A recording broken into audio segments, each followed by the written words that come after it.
Welcome to the Windows Computer and Technology channel, and well, we have, of course, a little controversy going on once again with Microsoft. What's new? The first one was, of course, when Windows 11 was released, the fact that they told you, well, you need a Microsoft account now to connect and to have Windows 11 working. That created a stir because a lot of people don't want to have a Microsoft account, and that was kind of a downer for a lot of people. And a lot of people moved to the Pro version because the Pro version, well, didn't have that requirement. Now the problem is Microsoft might be pushing a sign-in for Pro also. And the reason we know is because in the latest insider builds, when you install, apparently the accounts that you create, you cannot, in the latest builds, cannot install Windows 11 without having a Microsoft account. There's no option. They've removed the option to go on with a local account. So it seems Microsoft might be pushing the Pro version also into a account. Now, for people that don't want an account, you know, it's a half controversy for me, because honestly, if you got an iPad, if you got a Chromebook, if you got an iPhone, an Android phone, you can't use it without a form of account. You need to have an account. So, you know, it's not different from all of the other devices around. Now, even a Mac computer needs an account. Now, where that is probably more of a controversy for Windows is that for so many years we were free of accounts. You know, you could install Windows 7 and you didn't need an account. You just installed it and it worked.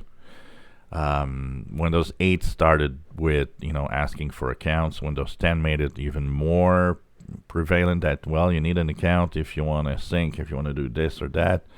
But Windows 11 is really requiring it. And with the Pro version, that's something that's also getting there. Now, of course, one of the things that could happen is you could create an account for the install and then add another user, which would have a local account. Like here I've got, you know, a test user, which is a local account.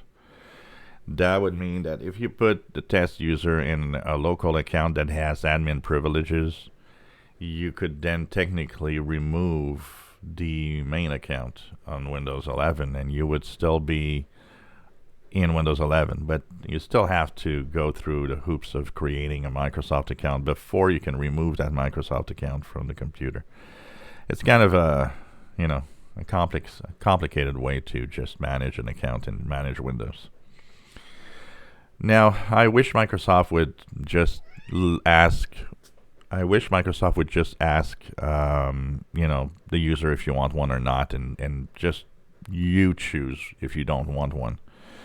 But unfortunately, I think that will not be the case, and I think it's going to get worse over time because, like every other system, they want to have some form of Microsoft account on Windows.